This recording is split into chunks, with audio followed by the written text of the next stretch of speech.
여러분 안녕하세요. 오늘 경익남과 토론합시다. 오늘 토론 주제는 미국 경제 과연 스태그플레이션 올 것인가? 도대체 금리 인하는 언제 또 추가적으로 단행될 것인가? 미국 경제가 그동안 굉장히 강하게 그림을 그려왔는데 다시 그 힘을 잃고 점차 둔화되는 흐름인 것일까?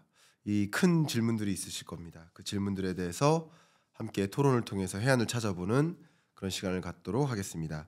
DS증권의 김준영 이코노미스트 초대했습니다. 안녕하세요. 네, 안녕하십니까. 네, 저희 채널 처음 출연하셨으니까 네. 인사 한번 부탁드리겠습니다. 네. 저 DS투자증권에서 경제 담당하고 있는 김준영입니다. 네, 반갑습니다. 반갑습니다. 네. 제가 경익남에서 경제를 담당하고 DS증권에서 경제를 담당하시는군요. 네. 오랜만에 우리 20대 두 이코노미스트가 토론을 농담했어. 죄송합니다. 막 구독 취소 막 누르고 계시네요. 죄송합니다. 농담했고요. 제가 잠깐 정신이 나갔었습니다. 자, 이 질문부터 드릴게요. 아까 제가 포문을 열었던 대질문이 미국 스태그플레이션 오는가 하는 질문이에요. 네. 실제 이 S의 공포가 점증하고 있는 모습이긴 합니다. S가 시작될 것이다.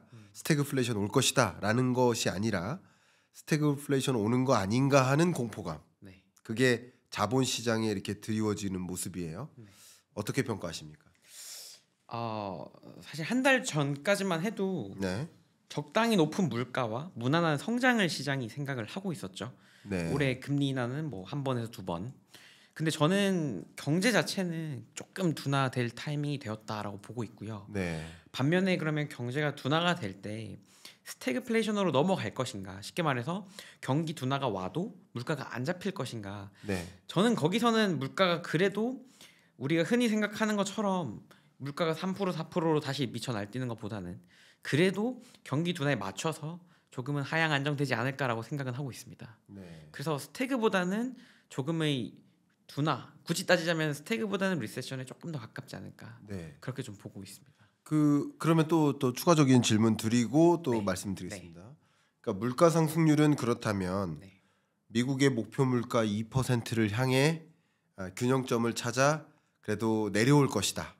이렇게 보고 계신 거고요. 빠르게 2% 초반까지 네. 우리가 생각하는 것처럼 이상적으로 갈 것 같진 않은데 예. 그렇다고 3% 이상으로 다시 물가가 위로 튀어오르면서 페드 금리 인하 스탠스를 바꿀 정도로 네.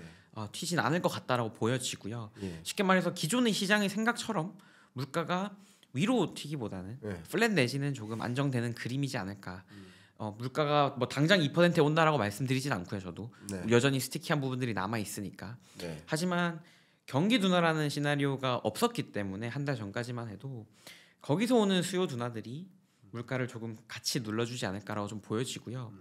그걸 가장 제일 잘 보여주는 게 전 유가라고 보여집니다. 네. 결국은 유가가 미국 경기 둔화에 맞춰서 하락을 하고 있거든요. 70불 초반에서 60불 중반까지 거의 대략 10% 빠졌죠. 공급 쪽에서의 쇼크가 없고 수요가 둔화됨에 따라서 유가가 하락을 하다 보니까 유가는 물가에서 한 6, 7%밖에 차지를 안 하지만 스피로버라고 하죠. 기준으로요? 네, 헤드라인 네. 기준으로. 근데 스피로버라고 이제 다른 부분으로 주는 영향이 크지 않습니까? 파급 효과 자체가. 네.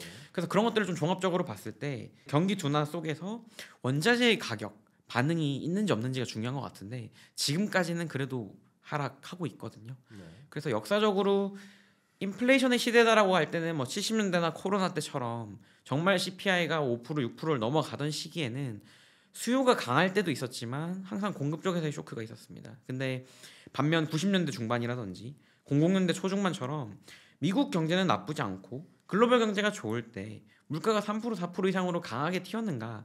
그러지 않았거든요. 그럴 수 있었던 이유는 90년대 같은 경우도 유가가 안정이 되었고요. 00년대 2000년대 초반 같은 경우도 유가가 조금 오르긴 했습니다만 그 자체가 물가로 강하게 연결되진 않았거든요. 쉽게 말해서 물가는 공급 쪽에서의 충격이 있는지 여부를 좀 먼저 확인을 해야 되는데 그쪽에서 조금 상대적으로 깨끗하다 보니까 스태그플레이션까지는 아니지 않을까 좀 그렇게 생각하고 좋습니다. 일단 말씀하신 것들을 이제 종합해 보면 스태그플레이션의 기본적인 정의가 여러분과 함께 공유를 하면 좋겠지만 스태그플레이션의 정의는 어쨌든 리세션이 기본이 깔려야 돼요. 리세션이 인플레이션을 동반한 거예요. 그게 그냥 스태그플레이션입니다.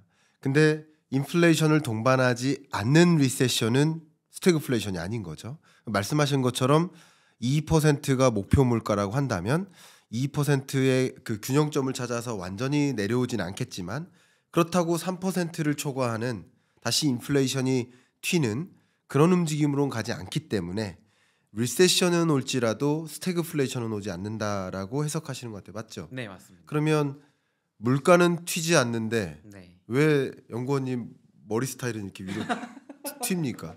머리 스타일이 이렇게 튀는데요, 이렇게 위로. 바람이 많이 불어. 여러분 잘 보이세요? 옆으로 바람을 보시면 도대체 어떻게 이렇게 네. 한 거죠? 아 예, 제가 계속 무리수를 두고 있습니다. 네. 괜찮습니다. 우리 구독자층이 또 이렇게 재미없는 아재 개그를 또 좋아해요. 네. 그냥 또 무리수를 두는가 보다 하고 예, 이해를 해주시길 바랍니다. 네. 자 그러면 스태그플레이션 오는가라는 대주제에 있어서 스태그플레이션에 부합하진 않는다. 네. 그러면 이 질문은 먼저 할게요. 네. 인플레이션 먼저 터치를 했으니까 네. 인플레이션은 아닐지 몰라도 네. 체감적 인플레이션이긴 하다. 이 부분에는 동의하십니까? 이게 제가 동의하지 않는 표정인 것 같습니다. 예. 네, 제가 무리수를 두고 제가 계십니다. 개인적으로 23년 미국 경제를 되게 좋게 봤거든요. 네. 당시만 해도 이제 리세션이 조금 더 컨센서스였습니다. 네. 근데 그때 제가 미국 경제를 조금 좋게 봤던 이유 중에 하나는 고용 시장에서 임금이 물가보다 더 빠르게 올라줬거든요. 네. 그래서 제가 생각하기에는 우리나라 같은 경우는 실질 임금을 실제로 그려보면 플랫해요. 예. 물가랑 뭐 중위 소득이 비슷하게 간다라는 거죠. 네. 하지만 미국 같은 경우는 실질 임금이 계속 우상향을 하기 때문에 네. 막연히 우리가 체감하는 것보다도 우리가 지금 미국 물가를 유튜브라든지 뭐 여행 프로그램에서 보는 것과 다르게 상대적으로 미국인들은 살만하다라고 느낄 것 같아요. 적어도 고용 소득 관점에서는. 그래서 상대적으로 그 체감 물가가 물론 그 숫자에 대한 체감은 다를 수 있겠지만 그만큼 또 소득이 받쳐주기 때문에 지금까지 미국 경제가 23년 걱정을 안고 잘 올라왔고 24년도까지도 좀 무난한 성장을 잘 했다라고 좀 보고 있습니다. 그래서 결정적으로 굳이 예스랑 노를 고르자면 저는 약간 아니다. 네라고 볼 수 있을 것 같아요. 그러니까 우리 연구원님이 가진 자 입장에서 경제를 뚜렷하게 들여다보는 경향이 있어 보인다라고 좀 의견을 드려보겠습니다. 제가 왜 이런 말씀 드리냐면 네. 물가 너무 좋은 잣대예요. 그러니까 세계 경제를 볼 때 또 한국 경제나 미국 경제를 볼 때 거시 경제 지표로서 보는 게 맞아요. 그리고 임금 상승률보다 물가 상승률이 더 높은 나라들은 체감 물가가 견딜 수 없게 힘들겠죠. 근데 미국 같은 나라는 임금 상승률이 지금 4% 수준이니까 매월 그죠? 네. 그러니까 그 정도면 임금 상승률이 물가 상승률보다 높으니까. 그러니까 체감적으로 이 물가 상승세가 크지 않다라고 느낄 수 있다고 봐요. 네. 거시 경제적으로 네. 지표상으로 보면. 그런데 물가 상승률만 놓고 보면 이 체감적 인플레라는 것은 2022년, 23년에 정말 막대하게 물가가 튀었거든요. 그러니까 아마 연구원님 인생 동안에는 생애 처음 만나는 인플레이션이었을 거예요. 네. 왜냐하면 22년 9.1% 미국 CPI 6월 물가가 기록됐을 그 지점이 41년 만에 최고치였으니까 그 지점으로부터는 아마도 그 경험하신 물가가 역사상 정말 가장 높은 인플레를 경험하신 거예요. 앉아 계신 우리 PD님 인생 동안에도 처음 경험한 인플레. 뭐 제 인생에도 저도 아직 30대니까 아무도 안 믿는.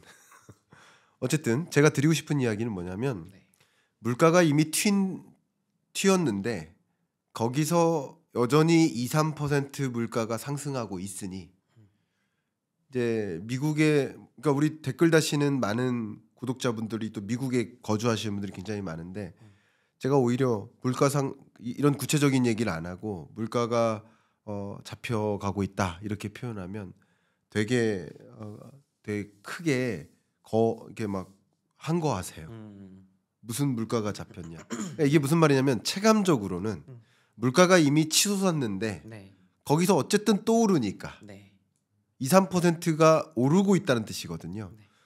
어쨌든 목표 물가 2%를 상회한 채 그 정도의 속도로 물가가 여전히 오르고 있다 보니까 설사 임금 상승률이 평균적으로는 더 높을지라도 통상적인 이제 서민 한 50%에 해당하는 미국 국민들은 지금 여전히 오르고 있는 이 물가가 혹독하죠. 네. 예, 그런 의미에서 제가 인플레이션은 아니지만 체감적 인플레이션이긴 하다라는 의견을 드렸던 거예요. 네.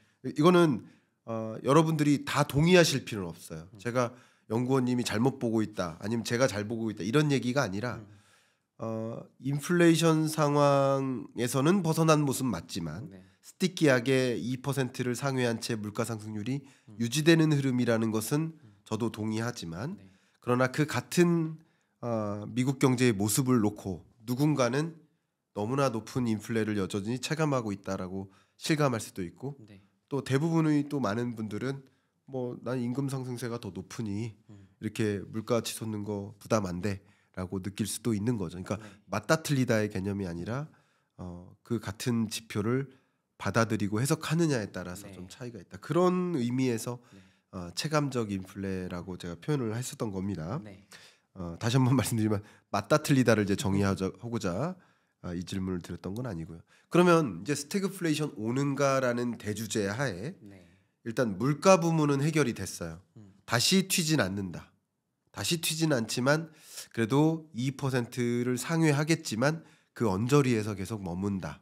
이 얘기는 곧 금리를 다시 인상할 일은 없다. 네. 이렇게 해석해도 될까요? 네, 저는 이 물가만 보면? 네, 저는 인상의 경우는 없지 않을까라고 생각을 하고요.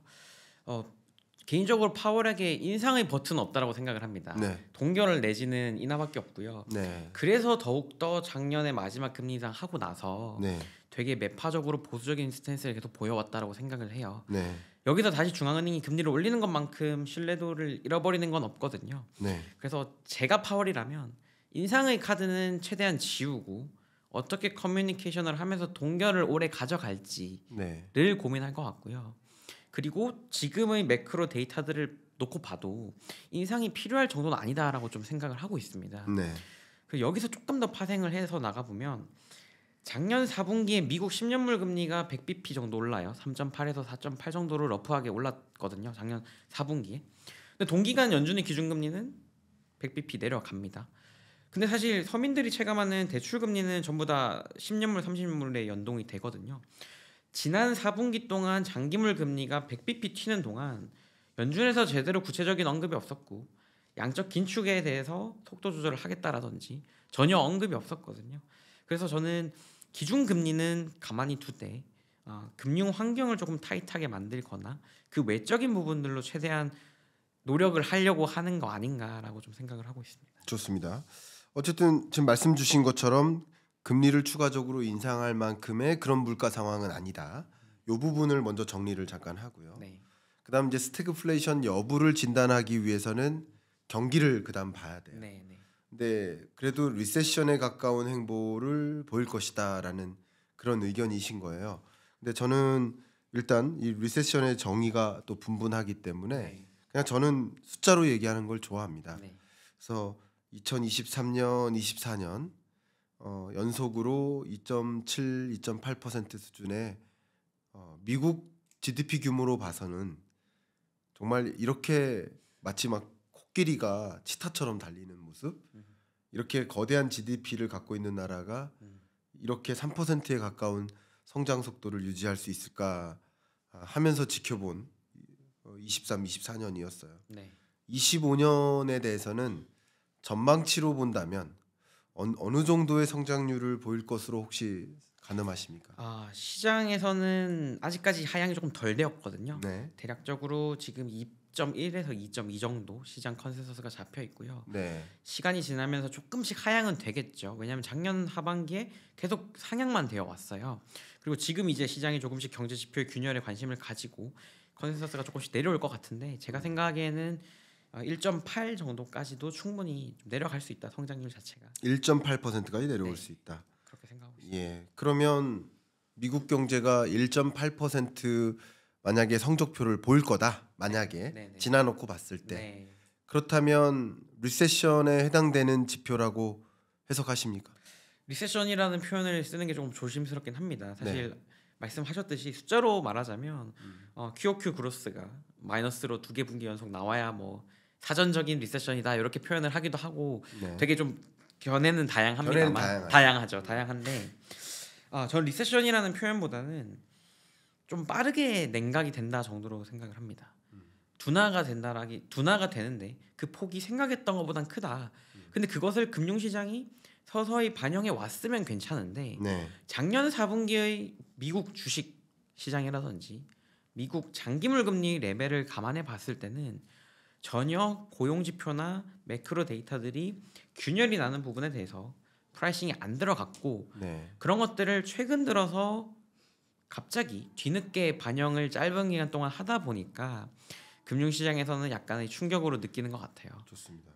그럼 미국 경제가 빠르게 냉각된다 이렇게 들여다보시는 것, 그 빠르게 냉각되는 여정에서 인플레이션이 다시 튀기는 쉽지 않아 보인다 네, 이렇게 평가를 하고요. 네, 물론 인플레이션을 자극하는 요소가 수요 견인도 있고 공급발도 있겠지만 네, 어쨌든 수요라는 측면에서는 인플레이션을 유발하는 효과는 없고 그리고 공급발이라는 관점에서 에너지 공급량이 좀 늘어나거나 그런 것을 기대하는 것이 또 에너지 가격을 영향을 미치니까 네, 인플레를 다시 자극할 만큼은 아니다. 네, 그리고 어느 정도의 경기 둔화가 있기 때문에 빠르게 냉각된다는 표현을 하셨죠. 그런 것들이 있기 때문에 금리 인상을 단행할 만큼 그럴 만한 시장은 아니다라고 일단은 평가할 수 있을 것 같아요. 네. 저는 개인적으로 이 부분에 대해서 굉장히 진중하게 평가를 하는 편이에요.